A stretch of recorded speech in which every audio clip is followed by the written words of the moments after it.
Abram, por favor, as suas Bíblias no livro do profeta Daniel, capítulo 5. Daniel, capítulo de número 5. Nós vamos ler a partir do versículo 13.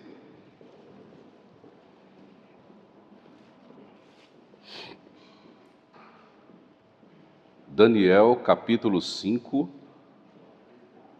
a partir do 13º verso.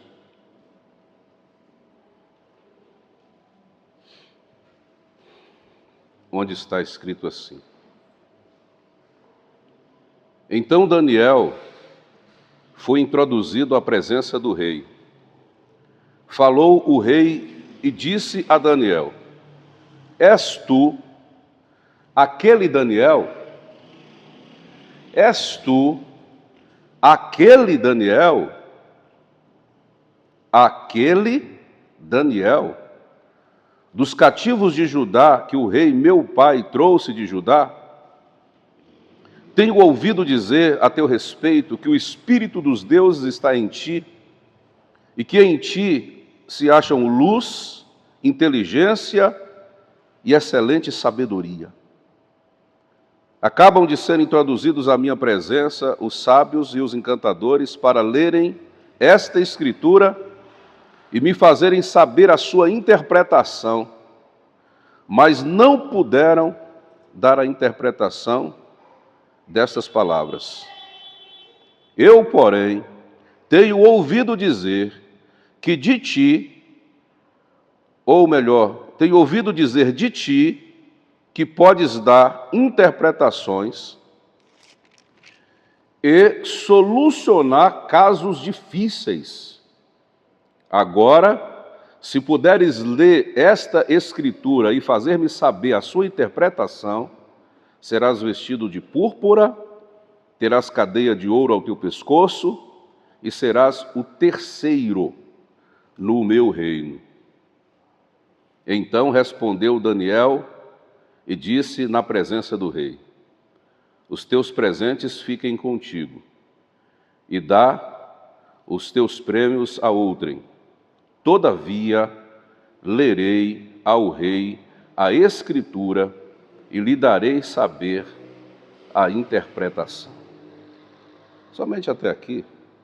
Vamos fazer mais uma oração. Deus poderoso, muito obrigado por estarmos diante da Tua palavra. O Senhor sabe perfeitamente quais são as nossas necessidades mais íntimas. Pedimos, por favor, que fale ao nosso coração e glorifique com a nossa edificação o Teu nome. Amém. Você percebe que nós enfatizamos a expressão aquele. A pergunta do rei é: és tu aquele Daniel?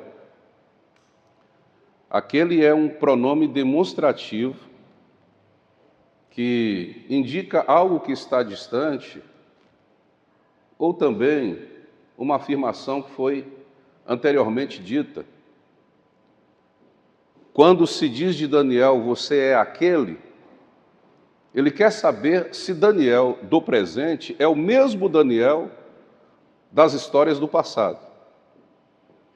Se o Daniel de agora, se o Daniel do momento, se o Daniel daquele dia, continua sendo o Daniel de cerca de 60 anos antes. No início do cativeiro babilônico, em que os judeus estão presos na Grande Babilônia, Daniel interpreta um sonho impossível do rei Nabucodonosor, que é trisavô de Belsazar. Apesar de ele dizer, meu pai, que é o rei Nabucodonosor, de quem Daniel havia interpretado o sonho, a expressão meu pai é porque não há, como por exemplo em português, nas línguas do texto do Antigo Testamento, alguma palavra equivalente a avô, bisavô, trisavô, tetravô. Então não há palavras que sejam próximas. Então os antecedentes comumente eram também chamados de pais. Então Nabucodonosor, que é trisavô de Belsazar, é por Belsazar chamado de pai. Mas já havia passado outros 3 reis depois de Nabucodonosor no governo de Babilônia.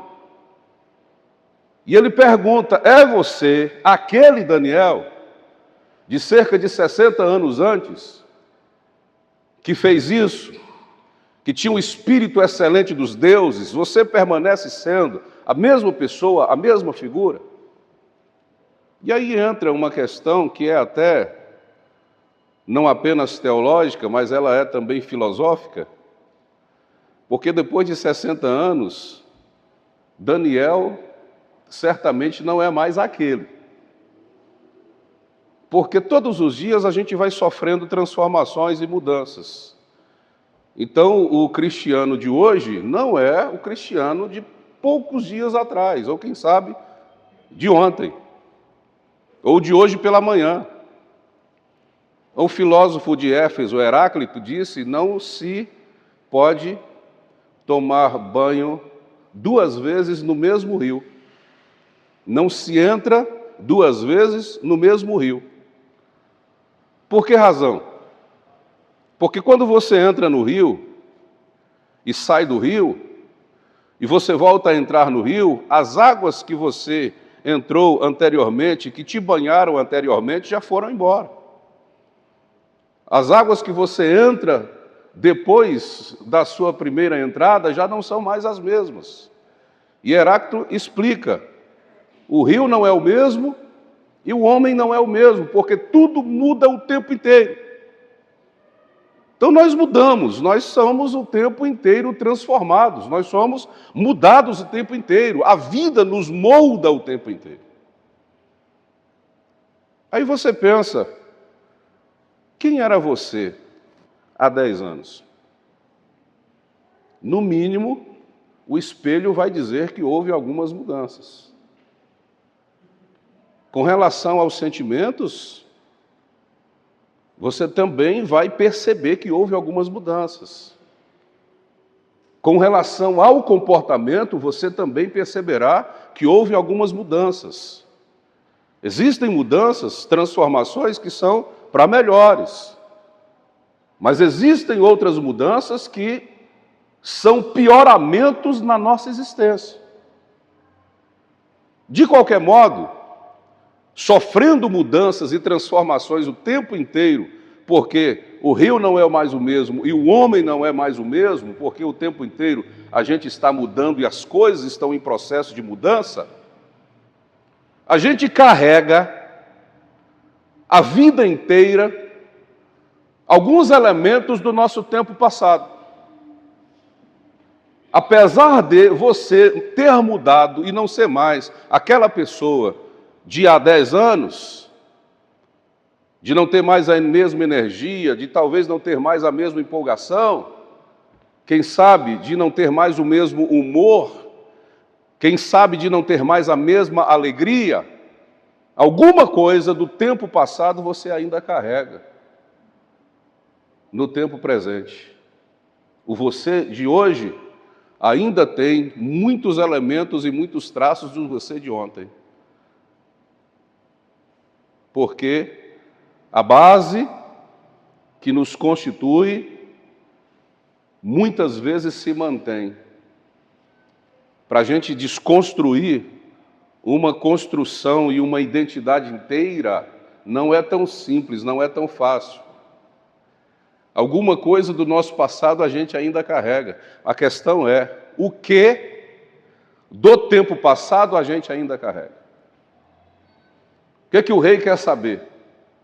Quer saber se Daniel tem a mesma energia? Quer saber se Daniel tem a mesma disposição física de 60 anos antes? Não. Ele quer saber se Daniel ainda carrega o espírito de excelência e de sabedoria que ele carregava 60 anos antes. quando Deus deu a ele a interpretação dos sonhos. E eu vou fazendo a ministração e vou perguntando a você a respeito do que você carrega. Do seu tempo de juventude, por exemplo. Você olha para o espelho da sua existência, o retrovisor da sua existência, e você pensa na figura que você era, na pessoa que você era. Quem sabe na sua adolescência, no início da sua juventude, no seu período juvenil, quando você começou a amadurecer, qual é o tipo de disposição que você tinha? Qual é o relacionamento que você tinha no seu ambiente familiar? Qual era o seu contato com Deus nesse período de tempo? E agora, e hoje, quando você se compara com o tempo passado, o que você vê? Quais são as diferenças? Dá para dizer que você melhorou? Dá para dizer que nos básicos essenciais você continua sendo aquele? Ou alguma coisa na tua vida ruiu? Ou alguma coisa na sua vida desvaneceu? Ou algumas flores no teu jardim murchou? Alguns perfumes que existiam, que eram produzidos nesse ambiente florido e bonito da sua vida, deixaram de perfumar. O que aconteceu com você? Quais foram as transformações que ocorreram na sua vida? Te melhoraram ou você sente que alguma coisa piorou? Quando Davi chega aos 51 anos de idade, ele percebe que muito do que ele era, desde a sua infância, quando ele tomou consciência do ser que era e do Deus a quem ele servia, ele percebe que alguma coisa do seu passado se esvaiu. Porque o contexto da sua história foi produzindo transformações no seu corpo, foi produzindo transformações na sua mente, foi produzindo transformações no seu interior, nas suas emoções, e ele começou a perceber-se diferente. Davi se olha no espelho e não se reconhece, porque ele se empolgou com a autoridade real que ele tinha, com as conquistas que ele realizou, e achou que ele deveria ter tudo aquilo que o seu coração desejasse. E aí vem a história de seu envolvimento com Batseba, o engravidamento de uma mulher casada, e posteriormente o leva ao assassinato de um dos seus mais fiéis amigos e guerreiros, Urias. E ele percebe que houve tantas mudanças no coração dele. E com 51 anos, coincidentemente no Salmo de número 51, ele não sabia que o Salmo seria contado como Salmo 51, mas no Salmo 51, aos 51 anos, Davi faz uma oração a Deus, pedindo a Deus a renovação de um espírito que ele tinha antes, mas que agora não tinha mais. Pedindo a Deus para transformar o coração dele. Porque o coração dele de hoje não é mais o coração dele de ontem. E aí ele começa a dizer que o mau humor crônico tinha possuído a sua alma. Ele que era um sujeito absurdamente feliz, mesmo sendo inferiorizado no seu ambiente familiar e sendo jogado para o pasto para cuidar de ovelhas. Ele chegava diante daquelas ovelhas como uma missão, como um dom dado por Deus, e adorava a Deus fazendo aquilo que outros não queriam fazer, que era para a gente, entre aspas, inferior dentro do ambiente familiar. E lá no pasto, cuidando de ovelhas e amando o seu trabalho, ele adorava a Deus com toda a alegria. Ele que desde pequeno era cantor, instrumentista, e depois ele passou a ser inventor e construtor de instrumentos, está ali, construindo as suas próprias harpas, pegando pedaço de árvore que era ávida ávida não. Que deveria ou que poderia ser a parte de um instrumento que você conhece como harpa, tirando as vísceras dos animais, esticando essas vísceras, secando essas vísceras, esperando o tempo devido para colocá-las como corda na harpa, afinando o seu próprio instrumento, com todo o trabalho, com toda a calma, com todo o prazer, e depois de um instrumento arrumado, ele compôs as grandes e maiores canções, que inclusive são até hoje cantadas no nosso meio, como por exemplo o Salmo 23. No meio do mato, olhando para o seu prazer de cuidar de ovelhas e o seu amor no cuidado delas, ele percebe que é esse mesmo cuidado que Deus tem com ele, então ele começa a fazer essa canção e declarar cantando: o Senhor é o meu pastor, nada me faltará. Deitar-me faz em verdes pastos, guia-me mansamente às águas tranquilas.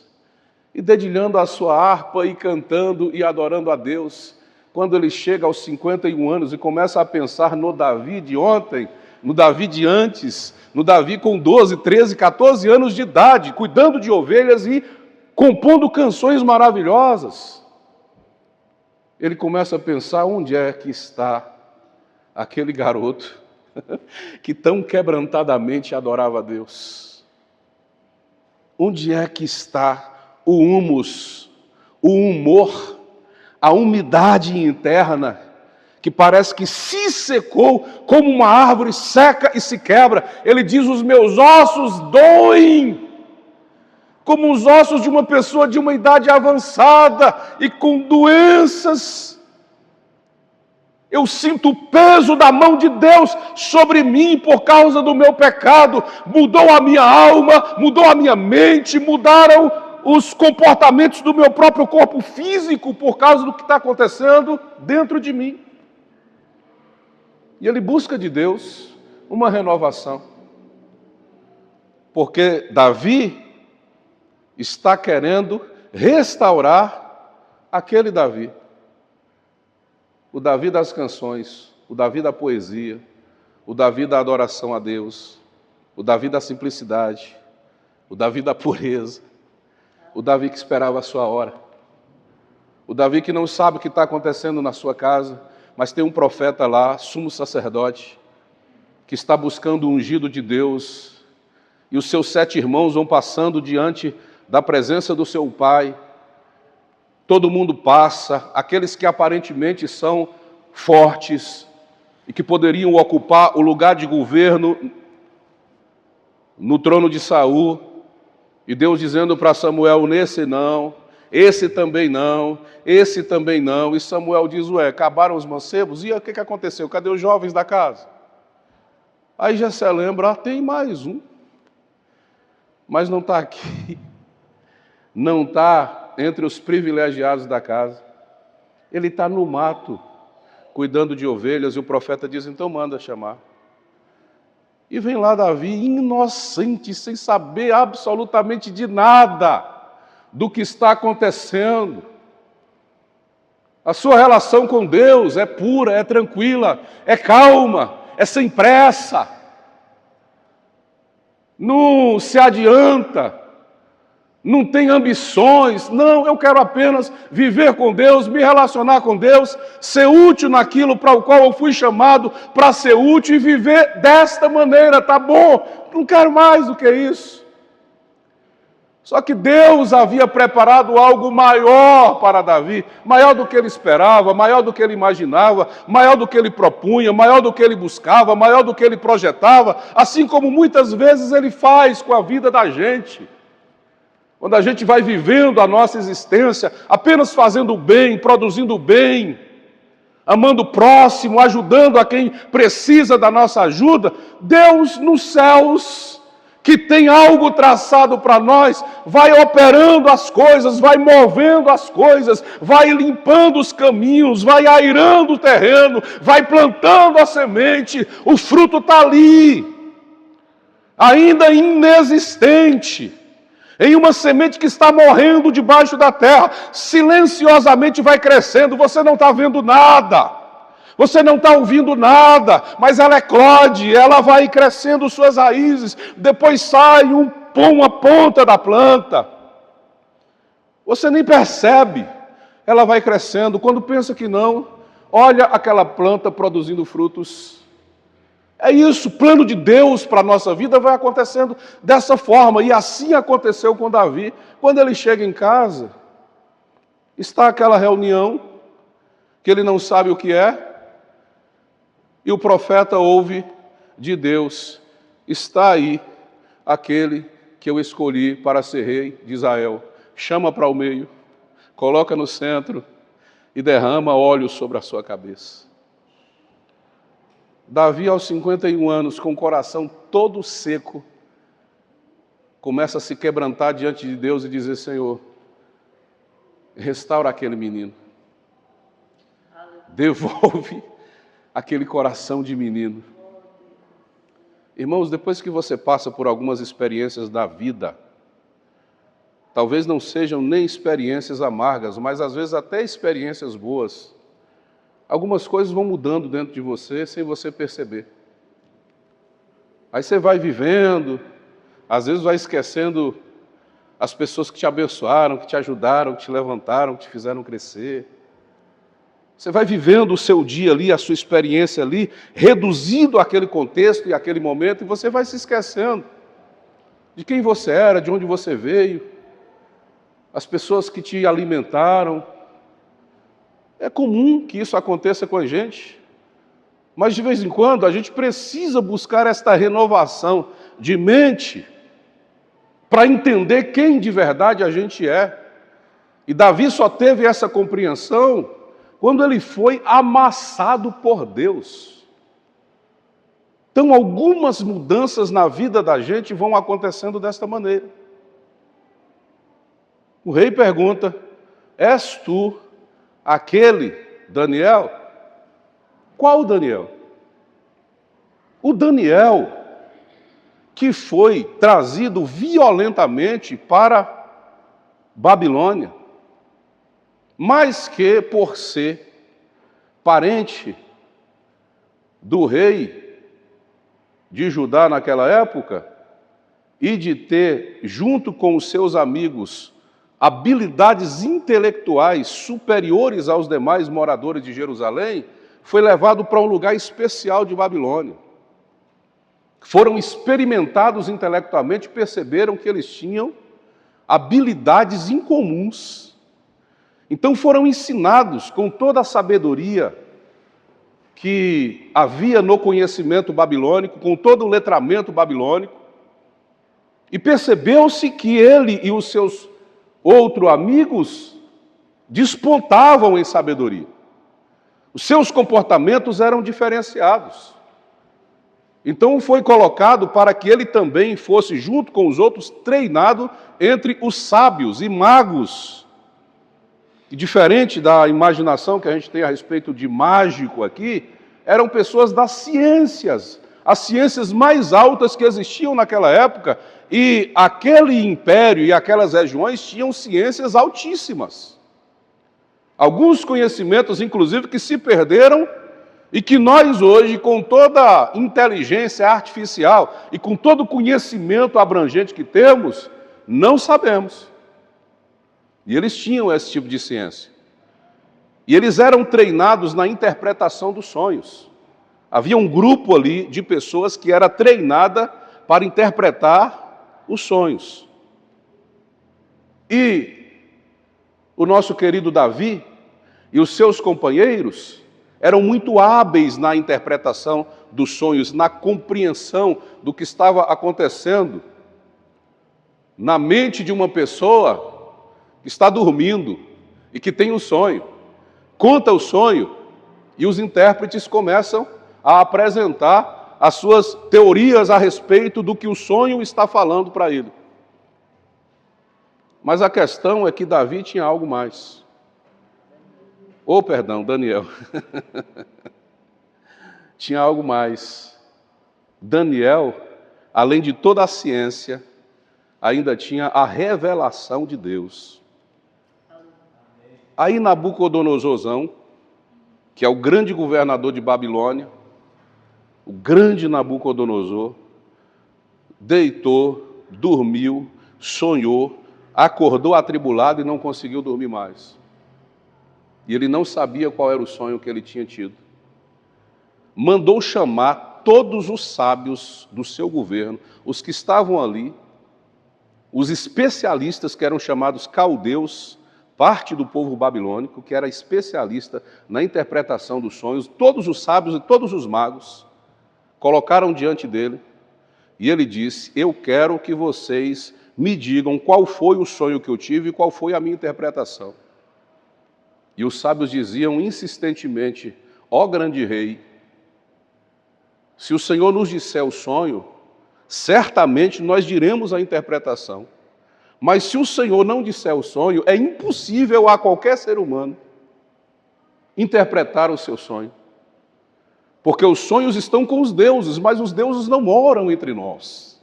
Então não vai dar. Nabucodonosor estava profundamente angustiado e tão irado que ele disse: então vocês não servem para nada. Todos serão cerrados ao meio, serão partidos ao meio.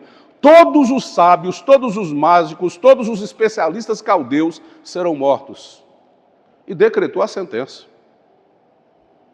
Aí alguém chegou para Daniel, Misael e Azarias, que eram Sadraque, Mesaque e Abednego, os amigos de Daniel, e disse: olha, o rei decretou a morte de todos os sábios, e como vocês fazem parte desse grupo especial de pessoas, amanhã todo mundo vai ser violentamente morto. Aí Daniel falou: meu Deus do céu, por que essa severidade?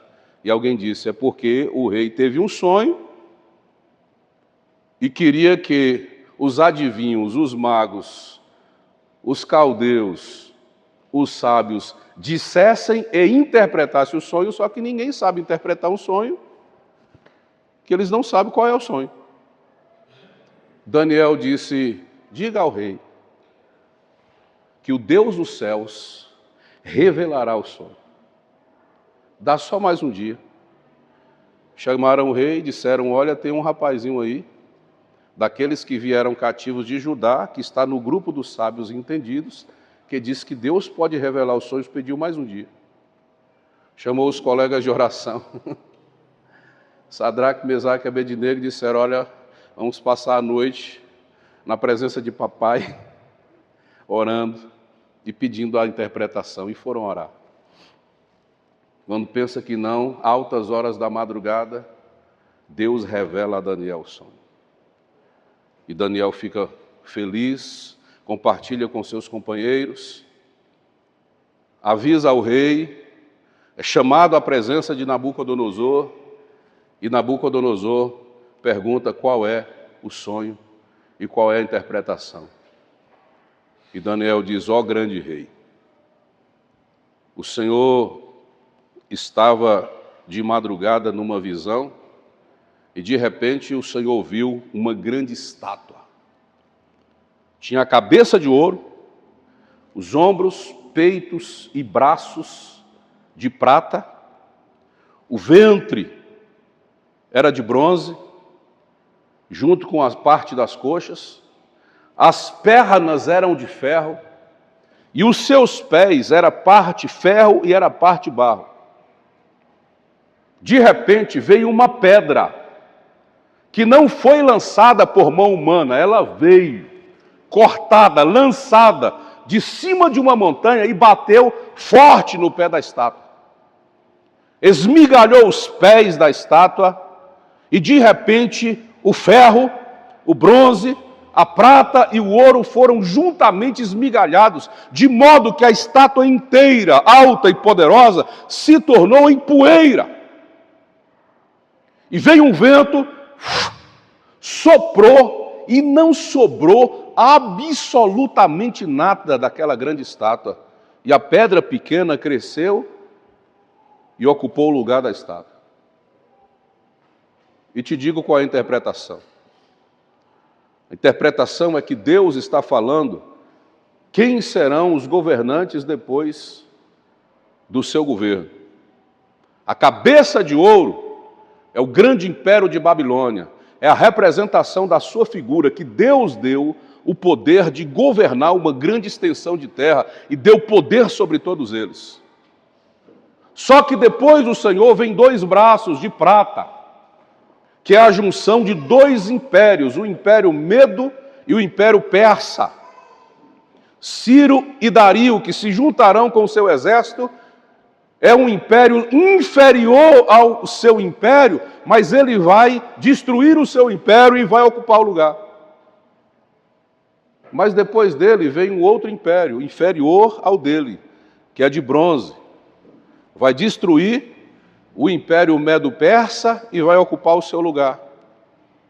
Ele estava falando de Alexandre o Grande com seu poderoso Império Grego, que se tornou o império mais extenso da terra, que foi a lugares onde não existia mais vida humana e propagou a língua grega em todos os cantos. Depois vem um outro império que é forte como ferro, vai destruir o império do ventre, o império de bronze, e vai ocupar o seu lugar. Ele está falando do Império Romano. E com essa força vai destruir o Império Grego e ocupar o seu lugar. Só que esse império, com o tempo, vai ficando frágil. Os pés, por exemplo, são de ferro misturado com barro. Há a força do ferro e a fragilidade do barro. O império começa a ficar frágil. E aí vem uma pedra.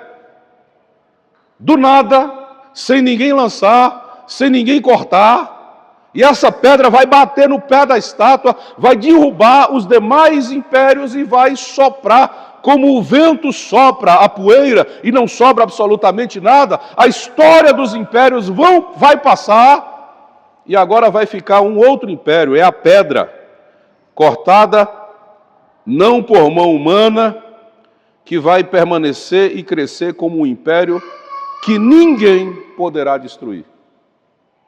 Ele não disse a Nabucodonosor, mas a gente sabe que esse império trata-se do império do poder de Jesus. Ele vem. E João disse, capítulo 19 de Apocalipse, montado num cavalo branco, uma espada aguda saindo da sua boca, os olhos como chamas de fogo, uma veste comprida e longa, e na sua coxa está escrito, Rei dos Reis e Senhor dos Senhores. É a pedra angular que chega, despedaça o poder de todos os reinos e se estabelece, e o seu reino não passa, não tem fim. Ninguém poderá conquistar o governo que Jesus estabelecer um dia sobre a face dessa terra. Ele é maior do que todos os governos. Depois da interpretação, Nabucodonosor ficou maravilhado e deu a Daniel o poder de governar toda a província de Babilônia. E Daniel disse, já que você me deu essa autoridade, gostaria que o Senhor me desse também o privilégio de ter os meus companheiros auxiliando em cargos de autoridade aqui em Babilônia. E todos os companheiros ficaram privilegiados. O tempo passou, pouco depois, problema da estátua, porque Nabucodonosor, se sentindo a cabeça de ouro, começou a se comportar como aquele que tem todo o poder, mandou fazer uma estátua de 60 côvados, que vai dar entre 27 e 30 metros de altura, ou seja, de 9 a 10 andares de um prédio. Você imagina a altura de uma estátua e de ouro, e disse que todo mundo tem que se dobrar diante dessa estátua. O texto do capítulo 3 de Daniel não diz onde Daniel estava, provavelmente estava resolvendo questões do governo e não estava presente ali, porque apenas os 3 amigos de Daniel se mantiveram de pé e não se prostraram à estátua e foram lançados na fornalha de fogo, que foi aquecida quantas vezes mais? 7 vezes mais? Ou seja, 1 grau de mais ou menos 800 foi parar em mais de 6.000 graus. Tanto é que os soldados fortes que foram levar Sadraque, Mesaque e Abednego para jogar de longe dentro da fornalha foram queimados, foram lambidos pelo fogo. E os meninos entraram lá, e quando alguém olhou de longe, percebeu que eles não estavam apenas conservados, como também caminhavam de um lado para o outro dentro da fornalha, batendo papo e pensando, o que a gente vai fazer quando a gente sair daqui? Isso a Bíblia não diz, né? Mas a gente acha que ele está conversando. E eles olham e há uma quarta figura, uma quarta presença. Eu já disse para os irmãos em outra oportunidade que o quarto homem da fornalha não significa que ele está em quarto lugar. Não é uma questão de posição, de estar em primeiro ou de estar em quarto lugar. Quarto homem por quê? Porque entraram 3 e tem um quarto homem. Não significa que ele seja o último. O pregador outra vez disse, eu descobri na Bíblia, tem gente colocando Jesus em posição de inferioridade, dizendo que é o quarto. Ele não é o quarto, ele é o primeiro. Aleluia. Irmão, pelo amor de Deus, vamos ser minimamente coerentes nas coisas que a gente vê na Bíblia e interpreta. O quarto não quer dizer que ele é o último, o quarto quer dizer que ele é um além do terceiro, dos 3 que entraram. Porque a gente sabe que ele é o alfa e o ômega, que ele é o primeiro e o último, a gente sabe disso, mas ele estava lá. Mandaram tirar os rapazes da fornalha, e o que o texto diz é que nem cheiro de fumaça eles tinham na roupa. Saíram sem que um fio de cabelo fosse danificado e nem cheiro de fumaça tinha na roupa. Aí Nabucodonosor diz, não, eu preciso de novo voltar a adorar esse Deus de Daniel, Sadraque, Mesaque e Abednego. Porque nos céus e na terra não há um Deus como esse Deus. Aí Beltesazar, quase 60 anos depois, está governando. A grande Babilônia decide dar uma festa. E nessa festa ele convida a elite real para poder beber dos seus vinhos caros e comer da sua comida. E no meio da festa, ele decide fazer algo que nenhum dos outros governantes, a começar de Nabucodonosor, teve a ousadia de fazer.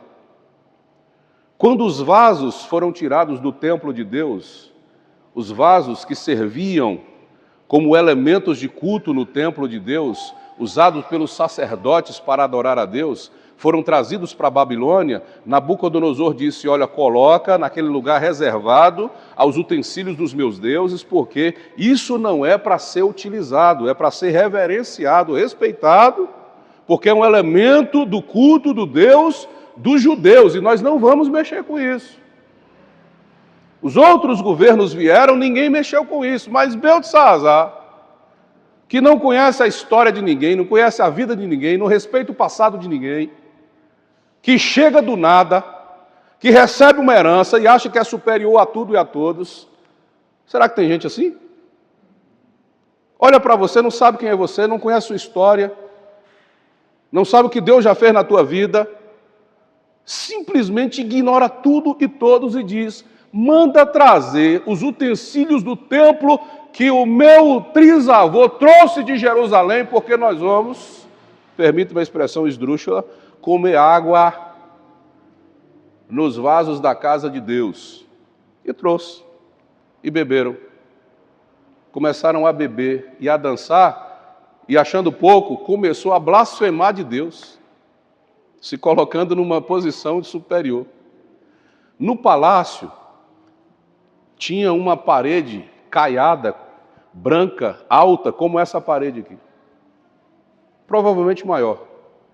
Enquanto ele estava lá, dançando, bebendo e blasfemando das coisas de Deus, uma mão saiu de dentro da parede e começou a escrever na parede de cal.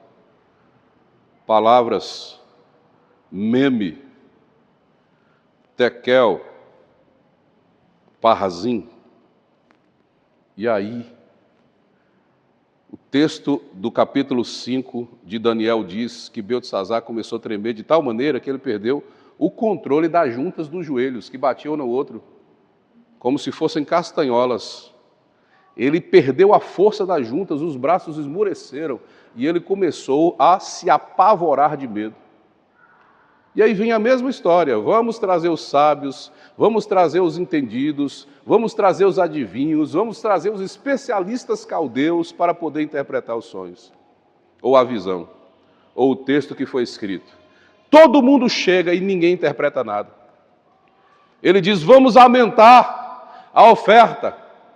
Quem vier interpretar vai ganhar roupas reais, vai ganhar uma corrente de ouro, daquela gigantesca, que é chamada de cadeia, vai ganhar parte do meu reino, a terça parte do meu reino, vai estar sob o seu comando, se alguém interpretar, e que vieram adivinhos de todos os cantos, e ninguém conseguia interpretar o texto. E onde é que estava Daniel? Com mais de 80 anos de idade. Na primeira interpretação dos sonhos de Nabucodonosor, ele não tinha nem 20 anos. Era um menino ainda. Agora ele tinha mais de 80. E onde é que ele estava? Os reinos que foram sucedendo a Nabucodonosor foram esquecendo de Daniel. Foram anulando Daniel. E Daniel se manteve no seu canto, tranquilo. Não forçou nenhuma barra. Não pediu para revisar a sua história. Não reclamou à autoridade que Nabucodonosor o havia entregue, simplesmente Daniel se manteve no seu lugar. Beltesazar nem sabia quem era Daniel, que teve uma história marcante em Babilônia, ele nem sabia quem era. Mas aí a sua avó, vendo a aflição dele, e disse, meu filho, não se preocupe, nós vamos encontrar uma pessoa que pode resolver o seu problema. O nome dessa pessoa é Daniel. E aí foi contar a história do avô. Nem a história do avô ele conhecia. Como é que um cara vai assumir o governo do trisavô, vai assumir o governo de Babilônia e não conhece a história dos seus antepassados? Conhece parcialmente. E aí ela conta da visão, do sonho, e que Daniel interpretou os sonhos, mandou chamar Daniel.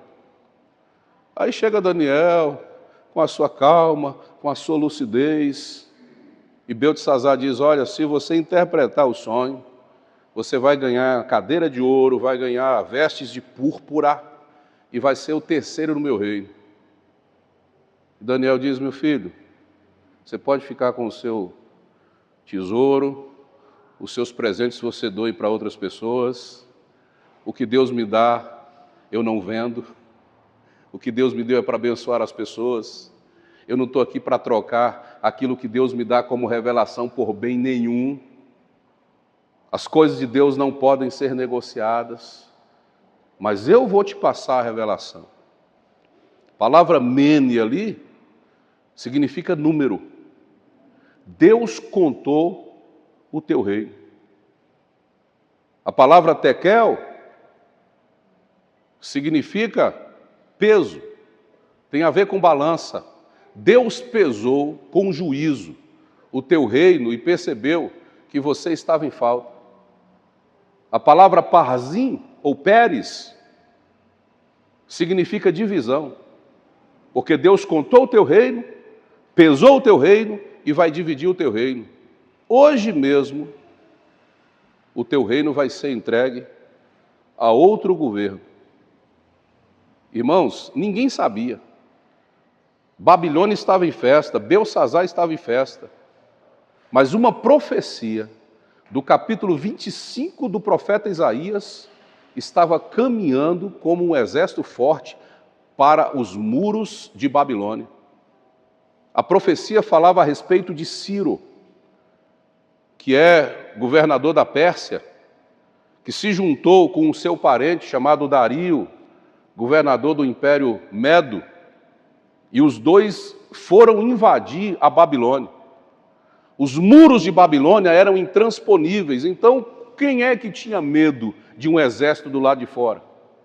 Só que Ciro, com uma engenharia que Deus havia dado a ele, e Deus havia dito que Ciro, que diante dele nenhum ferrolho de ferro não ficaria, seria despedaçado, que os portões de bronze seriam arrancados, arrebentados, que Deus ia à frente dele. Ciro não tinha conhecimento nenhum de Deus, mas Deus o chama de ungido. Por quê? Porque ele foi escolhido por Deus para um propósito especial, que era libertar o povo de Judá do império de Babilônia. O que ele fez?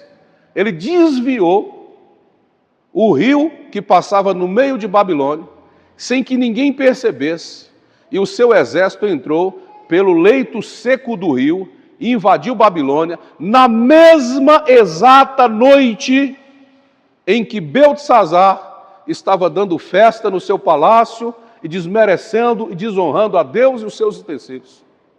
Naquela mesma noite, Deus entrou ali por meio de Ciro e de Dario e matou Beltesazar e o império babilônico foi tomado de modo extraordinário. Daniel deu o recado e disse: dá licença, porque eu não quero estar presente na hora que o exército entrar aqui.